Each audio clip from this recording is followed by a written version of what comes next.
As a cinephile who's seen his fair share of mob crime movies, I can confidently say that Killing Them Softly stands out as one of the most underrated results, not just by tales of sisters and introducing more clearly interested than the genre, though it may have flown under the radar upon its release in 2012.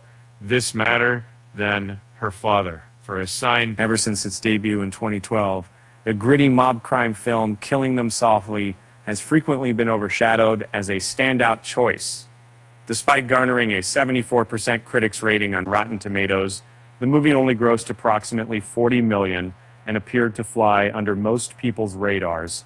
In Killing Them Softly, Brad Pitt portrays Jackie Cogan, a professional hitman recruited by mob boss Driver to track down and eliminate the culprits responsible for robbing his private poker game, pocketing around $100,000. At first glance, this man seemed like just another routine crime movie, but it's actually a tale of a gun-for-hire tasked with taking out specific targets.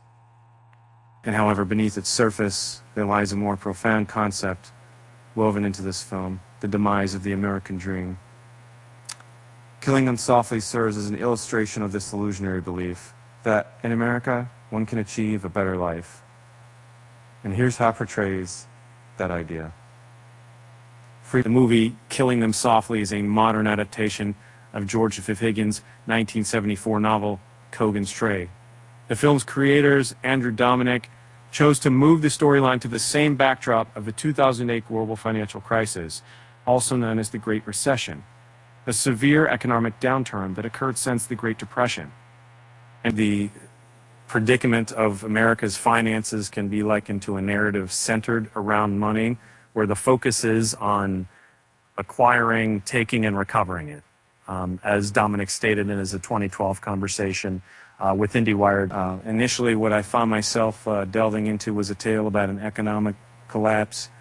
This collapse happened in an economy heavily reliant on speculation, and its downfall was triggered by a lapse in regulatory oversight, and there was something about it that felt compellingly intriguing.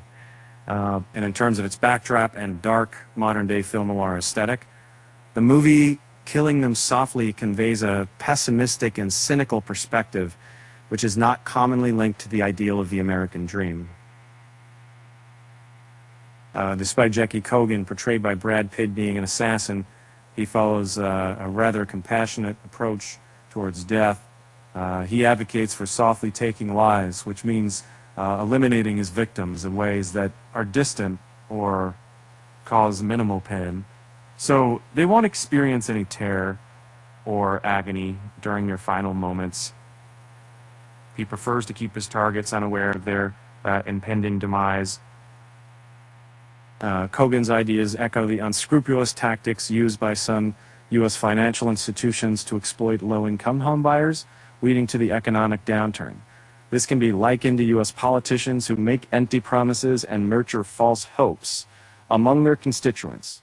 In essence, both these entities are subtly causing harm to Americans from afar, a reality we often fail to recognize.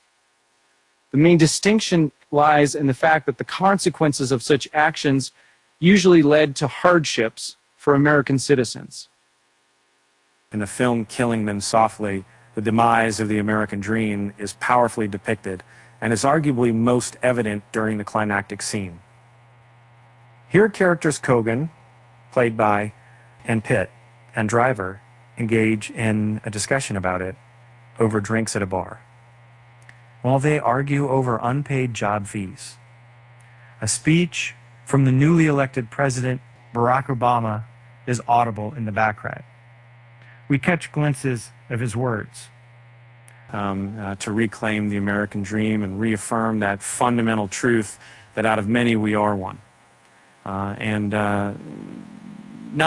Cogan's viewpoint, the idea of American idealism, as exemplified by Thomas Jefferson's statement that all men are created equal, is more of a fantasy than reality. He believes that we, as a nation, are far from being a unified people, and equality among all individuals is seldom achieved. To Coben, the American dream no longer exists. Remains is just wealth. Regarding President Obama's statement about living in a community, Coben comments, "This fellow wants to tell me we're part of a community." Please don't joke around.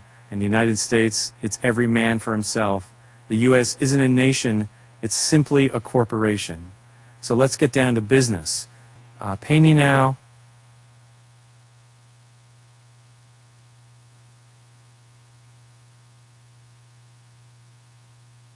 Cut to black, the movie ends.